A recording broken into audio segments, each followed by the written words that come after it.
សួស្តីលោកគ្រូអ្នកគ្រូទាំងអស់គ្នាថ្ងៃនេះខ្ញុំមកបង្ហាញលោកគ្រូអ្នកគ្រូទាក់ទងជាមួយនឹងការរចនាកម្មវិធីសិក្សាលម្អិតដែលផ្ដោតទៅលើកម្មវិធីសិក្សាថ្នាក់ជាតិតាមបទពិសោធន៍របស់លោកគ្រូអ្នកគ្រូកន្លងមកតើការរៀបចំមេរៀនលោកគ្រូអ្នកគ្រូបានត្រៀមអ្វីខ្លះមុននឹងចាប់ផ្ដើមកម្មវិធីសិក្សានៅក្នុងឆ្នាំថ្មីបាទអញ្ចឹងគឺប្រហែលជាលោកគ្រូអ្នកគ្រូត្រូវធ្វើកម្មវិធីសិក្សាលម្អិតរៀបចំផែនការបរិញ្ញាបត្រទៅតាមម៉ោងដែលលោកគ្រូអ្នកគ្រូបានចែក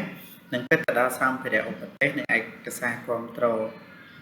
នេះគឺជាមធ្យោបាយដ៏ត្រឹមត្រូវមួយដែលលោកគ្រូអ្នកគ្រូត្រូវអនុវត្តមុនពេលចាប់ផ្ដើមដំណើរការកម្មវិធីសិក្សានៅក្នុងឆ្នាំថ្មីលោកគ្រូអ្នកគ្រូត្រូវមានឯកសារណែនាំមួយចំនួនដូចជាសៀវភៅណែនាំសម្រាប់គ្រូបាទសៀវភៅសិក្សាគោលរបស់សិស្សប្រតិទិនឈប់សម្រាកប្រចាំឆ្នាំនិងផែនការបង្រៀននៅក្នុងឆ្នាំចាស់ដែលលោកគ្រូអ្នកគ្រូបានធ្វើជាមួយនឹងគ្រូបង្រៀនតាមមុខវិជ្ជាតាមក្រុមបច្ចេកទេសអញ្ចឹងធូរទាំងអស់នេះគឺជាសម្ភារៈដែលលោកគ្រូអ្នកគ្រូត្រូវតែដឹងមុនពេលចាប់ផ្ដើមការធ្វើកម្មវិធីសិក្សាលម្អិតនៅក្នុងឆ្នាំសិក្សាថ្មីទី1គឺក្របខ័ណ្ឌកម្មវិធីសិក្សាថ្នាក់ជាតិទី2គឺសៀវភៅណែនាំពីកម្មវិធីសិក្សាលម្អិត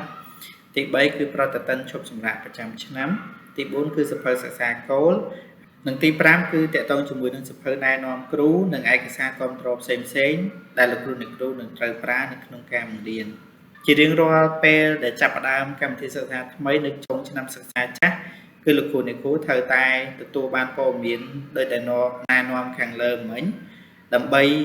ប្រើប្រាស់ព័ត៌មានទាំងអស់នោះទៅរៀបចំផែនការលម្អិតអញ្ចឹងឧទាហរណ៍ដូចជានៅក្នុងកម្រិតថ្នាក់ទី12មានចំណងជើងមេរៀន1ហើយត្រូវប្រើប្រាស់ម៉ោងសិក្សាសរុបចំនួន2ម៉ោងដើម្បីសម្រេចបានវត្ថុបំណងដែលបានកំណត់នៅក្នុងក្របខ័ណ្ឌកម្មវិធីសិក្សាថ្នាក់ជាតិអញ្ចឹងលោកគ្រូអ្នកគ្រូត្រូវប្រើប្រាស់វាដើម្បីយកទៅរចនាជាផែនការបង្រៀនលម្អិតឬក៏កម្មវិធីសិក្សាលម្អិតបំបែកទៅតាមចំនួនម៉ោងនីមួយៗបន្ទាប់មកលោកគ្រូអ្នកគ្រូអាចឈានទៅដល់ការកសាងកិច្ចតែងការបរិញ្ញាដែលផ្អែកទៅលើផែនការលម្អិតដែលរៀបចំដោយលោកគ្រូអ្នកគ្រូនេះគឺជាគំរូមួយដែលគ្រូម្នាក់បានធ្វើផែនការបង្រៀនលម្អិតឬក៏យើងហៅថាកម្មវិធីសិក្សាលម្អិតផ្ទាល់ខ្លួនហើយផ្អែកទៅលើក្របខ័ណ្ឌកម្មវិធីសិក្សាថ្នាក់ជាតិទាំងសម្រាប់រយៈពេល2ម៉ោងសិក្សាដើម្បីសម្រេចបានវត្ថុបំណងដែលបានកំណត់នៅក្នុងក្របខ័ណ្ឌកម្មវិធីសិក្សាថ្នាក់ជាតិគឺគ្រូអាចមានស្វ័យភាពនៅក្នុងការរុញឬក៏ចល័តខ្លឹមសារឬក៏បង្កើតខ្លឹមសារហ្នឹងដោយផ្អែកទៅលើស្ថានភាពជាក់ស្ដែងហើយក៏អាចបញ្ចូលនៅព័ត៌មានមួយចំនួនក៏ដូចជាវិធីសាស្ត្រដើម្បីរំលេចឲ្យឃើញថាដើម្បីសម្រេចបានវត្ថុបំណងឬក៏លទ្ធផលរំពឹងទុកហ្នឹងគឺគ្រូត្រូវតែបញ្ចូល tool ទាំងអស់ហ្នឹងលើសពីការប្រើប្រាស់តែសៀវភៅសិក្សាគោលមួយមុខនេះគឺជាឧទាហរណ៍មួយដែលគ្រូម្នាក់នៅក្នុងខេត្តកណ្ដាលតែងតែធ្វើវាជាប្រចាំដំបូងគឺគ្រូបានទៅមើលលទ្ធផលរំពឹងទុកនៅក្នុងក្របខ័ណ្ឌកម្មវិធីសិក្សាថ្នាក់ជាតិបាទដោយតែខ្លឹមសារបានបង្ហាញមិញហ្នឹងគឺរយៈពេល2ម៉ោងដើម្បីសម្រេចបានលទ្ធផលរំពឹងទុកអញ្ចឹងគ្រូត្រូវបំបែកវាទៅតាមម៉ោងនៅក្នុងមួយសប្តាហ៍អញ្ចឹងឧទាហរណ៍ថានៅក្នុងមួយសប្តាហ៍ឯកទេសផែនដីវិទ្យាគឺតម្រូវឲ្យបង្រៀន1ម៉ោងដូចនេះគ្រូត្រូវតែរៀបចំកិច្ចតែងការតាមម៉ោងទី1និងម៉ោងទី2បន្ទាប់មកគឺរៀបចំខ្លឹមសារនិងសកម្មភាពវិធីសាស្ត្ររង្វាយតម្លៃផ្សេងហ្នឹងឲ្យស្របទៅតាមអ្វីដែលគ្រូបានគ្រោងទុកដើម្បីធានាថាខ្លឹមសារទាំងអស់នោះគឺអាចវាស់វែងបាននិងចុងក្រោយគឺអាចសម្រេចបាននូវលទ្ធផលរំពឹងទុកលទ្ធផលរំពឹងទុកដែលយើងហៅម្យ៉ាងទៀតថាវត្ថុបំណងអញ្ចឹងថ្ងៃនេះគឺខ្ញុំនឹងណែនាំរបៀបមួយដែលលោកគ្រូអ្នកគ្រូនឹងត្រូវរំលេចទៅលើវិធីសាស្ត្រយុទ្ធវិធីល្បិចការវិតម្លៃហើយនឹងការផ្ដល់មតិត្រឡប់ទៅដល់សិស្សវិញនឹងដើម្បីឲ្យពួកគេទទួលបាននៅលទ្ធផលសិក្សាឬក៏យើងហៅថា student achievement status នឹងនៅពេលដែលចប់មេរៀនបាទអញ្ចឹងគ្រូត្រូវគិតទាំងអស់នឹងមុនបន្ទាប់មកគឺរៀបចំផែនការបង្រៀនអញ្ចឹងនេះគឺជាគំរូទី1បាទដែលខ្ញុំបានបង្ហាញមិញគឺយើងយកម៉ោងរួម2ម៉ោងហ្នឹងយកទៅបំបែកតាមម៉ោងទី1និងម៉ោងទី2បាទគឺយើងដាក់បញ្ចូលទៅលើខ្លឹមសារបាទលទ្ធផលរំពឹងទុក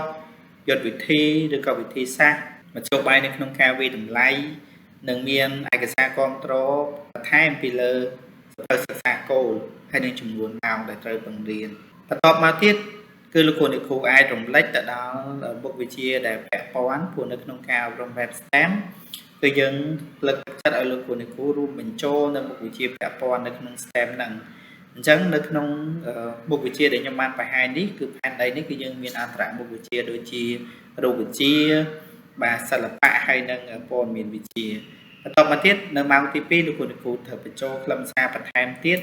ហើយនឹងរំលេចព័ត៌មានតាក់ទងដូចគ្នាបាទនៅក្នុងផែនការលម្អិតប្រចាំឆ្នាំជាទូទៅគឺយើងមិនមែនធ្វើតែ1ម៉ោងសិក្សាឬក៏2ម៉ោងសិក្សាទេគឺលោកគ្រូត្រូវធ្វើវាពេញមួយឆ្នាំសិក្សាអញ្ចឹងបើសិនជាមាន project work មានកិច្ចការកម្រងអីគឺលោកគ្រូត្រូវរំលេចវានៅក្នុងផែនការនឹងដែរថានៅក្នុងការចាប់ចំពុកទី1សិស្សត្រូវធ្វើការងារកម្រងហ្នឹងទៅលើប្រធានបទអីគេដោយផ្អែកទៅលើខ្លឹមសារនៅក្នុងចំពុកទី1ហ្នឹងហើយវាមានឯកសារពាក់ព័ន្ធអីគេខ្លះដែលលោកគ្រូនឹងត្រូវឲ្យសិស្សទៅស្រាវជ្រាវគឺត្រូវគិតទុកមុនបាទនេះគឺជាកម្មវិធីសិក្សាឆ្នាំចាស់ដែលលោកគ្រូធ្លាប់បានប្រើកន្លងមកហើយលោកគ្រូក៏អាចប្រើប្រាស់នៅព័ត៌មានអំពីកម្មវិធីសិក្សាលម្អិតដែលលោកគ្រូបានរៀបចំតាមឯកទេសហ្នឹងនៅក្នុងឆ្នាំចាស់យកមកប្រៀបធៀបគ្នាជាមួយនឹងកម្មវិធីសិក្សាដែលលោកគ្រូក៏ម្នាក់បានអនុវត្តនៅក្នុងខេត្តកណ្ដាលថាតើមួយណាវាមានភាពងាយស្រួលជាងហើយមួយណាវាច្បាស់លាស់ជាងដើម្បីឲ្យលោកគ្រូអាចប្រៀបធៀបហើយនឹងយកវាទៅប្រើប្រាស់បានអញ្ចឹងថ្ងៃនេះគឺខ្ញុំនឹងបង្ហាញអំពីដំណើរការនៅក្នុងការរចនាផែនការបង្រៀនដែលផ្ដោតទៅលើលទ្ធផលសិក្សាដែលលោកគ្រូបានបំបែកវាមុននេះជាទូទៅកិច្ចតែងការបង្រៀនដែលលោកគ្រូធ្លាប់បានធ្វើគឺយើងតែងតែផ្ដោតវាទៅលើ3ចំណុចបាទគឺមានទី1វិជ្ជាសម្បទាបំណិនសម្បទានិងចរិយាសម្បទានៅក្នុងបឋមបំណងបាទអញ្ចឹងនៅក្នុងល្បះមួយនៃចំណេះដឹងបាទឬក៏យើងហៅថាវិជ្ជាសម្បទាបំណិនសម្បទាចរិយាសម្បទាហ្នឹងគឺតែងតែមានគ្រប់លក្ខខណ្ឌរបស់វាគឺមាន ACS ដែលយើងហៅថាមានសកម្មភាពលក្ខខណ្ឌនិងស្តង់ដារអញ្ចឹងខាងក្រោមនេះគឺជាឧទាហរណ៍ដែលបញ្ជាក់ថានៅក្នុងការកំណត់បឋមបំណងមួយឃ្លាហ្នឹងគឺត្រូវតែបំពេញតាមលក្ខខណ្ឌ ACS លោកគ្រូអាចអានវាបានបាទមួយទៀតគឺត្រូវតែ smart ត្រូវតែជាក់លាក់អាចវាស់វែងបាន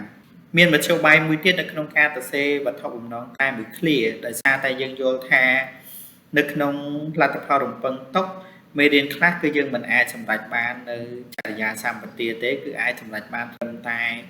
វិជ្ជាសម្បទាឬក៏បំណិនសម្បទាអញ្ចឹងគឺយើងមានmethod មួយដែលយើងហៅថា ABCD method ឬក៏យុទ្ធវិធី ABCD method នៅក្នុងនោះគឺលោកគ្រូគ្រាន់តែបញ្ជាក់អំពីព័ត៌មានអ្នកចូលរួមហើយនឹងមានអាកប្បកិរិយាលក្ខខណ្ឌហើយនឹងកម្រិតជំនាញដែលអាចជឿជាក់បានអញ្ចឹងវាស្តៀងគ្នាទៅនឹង ACS ដែរមានន័យថា audience ជាអ្នកណាគឺជាសិស្ស behavior គឺអាកប្បកិរិយាឬក៏សកម្មភាព condition គឺលក្ខខណ្ឌហើយនឹង degree គឺតកតងជាមួយនឹងកម្រិតនៃជំនាញឬក៏ស្តង់ដារអញ្ចឹងដូចគ្នាដែរល្បះខាងក្រោមនេះគឺបង្ហាញអំពីលំនាំនៃការបង្កើតលទ្ធផលរំពឹងទុកតែមួយឃ្លាតាមយុទ្ធវិធី ABCD method តើលោកគ្រូដែរគិតទេថាតើកន្លងមកនៅពេលដែលមុនចាប់ផ្ដើមទៅសេកិច្ចតែងការបរៀនលោកគ្រូតែងតែគិតពីគំនិតទី1ទី2ឯកសារគ្រប់គ្រងអីផ្សេងហោហែប៉ុន្តែទាំងអស់ហ្នឹងគឺវានៅក្នុងលក្ខណៈរូបិយអត់រំលេចឡើងទេថានៅពេលដែលលោកគ្រូបានគិតទៅលើវាហ្នឹងតើនឹងត្រូវគិតឲ្យ note នៅកន្លែងណាខ្លះជួនកាលទៅអាចគូសវានៅលើសៀវភៅ note បាទអាចទៅថាត្រាស់ idea ជា brainstorm ជាព្យុះគំនិតនៅក្នុង computer handout អីផ្សេងប៉ុន្តែมันបានដាក់បញ្ចូលនៅក្នុងកិច្ចតែងការបង្រៀនទេនៅពេលដែលលោកគ្រូគិតវាមុនពេលធ្វើខ្ញុំមានមធ្យោបាយមួយដែលអាចឲ្យលោកគ្រូនឹងរំលេចអ្វីដែលលោកគ្រូបានធ្វើមុនពេលធ្វើកិច្ចតែងការបរៀនឬកម្មវិធីសិក្សាលម្អិតហ្នឹងនៅក្នុងឯកសារហ្នឹងច្បាស់តែម្ដងគឺយើងមាន3ដំណាក់កាលដែលចែកជូនលោកគ្រូ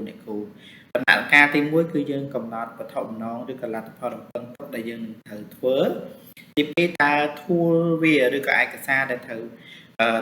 ដាក់បញ្ចូលដើម្បីសម្រេចបាននូវលទ្ធផលរំពឹង តុកនោះគឺយើងប្រើអីគេខ្លះហើយទី3គឺដំណាក់កាលដែលយើងត្រូវការកសាងកិច្ចតែងការបរិញ្ញាអញ្ចឹងនៅក្នុងដំណាក់កាលមួយហ្នឹងគឺយើងផ្ដោតទៅលើព័ត៌មានដោយលោកគ្រូអ្នកគ្រូធ្លាប់បានគិតចឹងវាមិនសូវជាខុសគ្នាទេ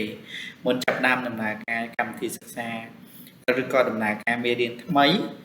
លោកគ្រូអ្នកគ្រូត្រូវតែគិតទៅលើចំណេះដឹងដែលសិស្សមានស្រាប់ចំណេះដឹងពាក់ព័ន្ធបាទនិងចំណុចបន្ទាប់អីផ្សេងហូរហែហ្នឹងបាទអញ្ចឹងនេះគឺជាគំរូមួយតែលោកគ្រូអ្នកគ្រូប្រហែលជានឹងត្រូវធ្វើវាហើយកំណត់វាឲ្យបានជាក់លាក់នៅអ្វីដែលលោកគ្រូអ្នកគ្រូគិតនៅក្នុងដំណាក់កាលទី1ដំណាក់កាលទី2មុននឹងឈានទៅដល់ដំណាក់កាលទី3គឺរៀបចំផែនការបង្រៀនឬកិច្ចតែងការបង្រៀនអញ្ចឹងអ្វីដែលខ្ញុំបានបង្ហាញនេះ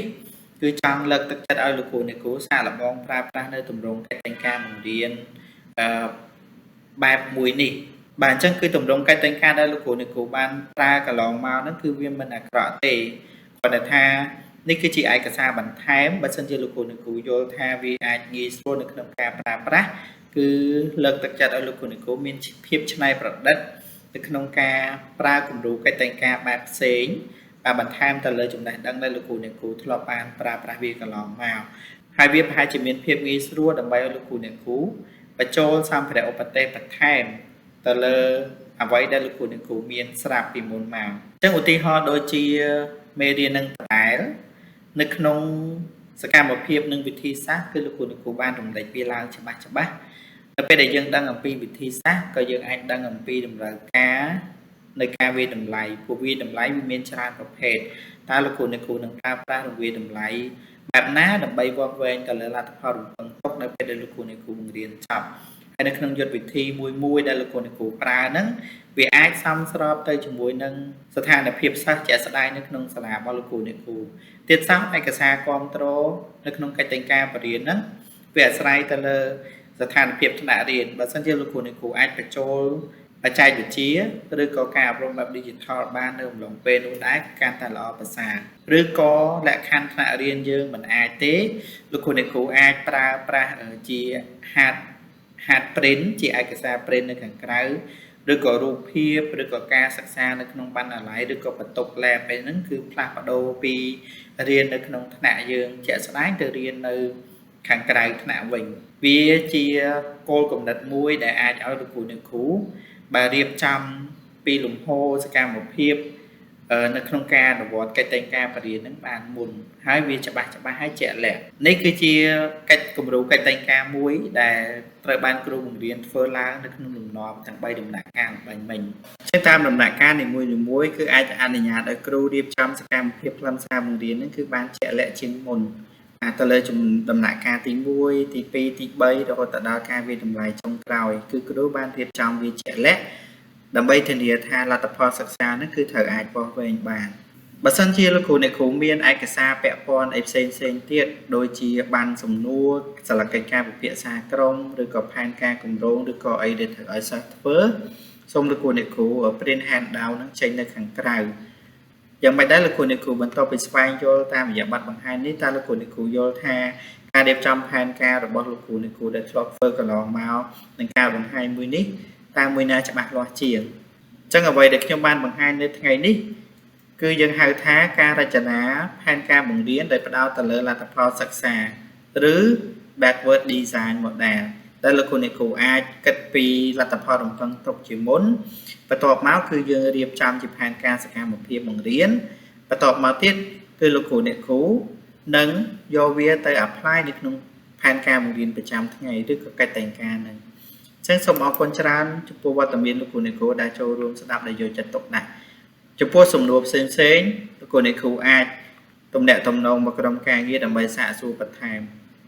បាទសូមអរគុណច្រើន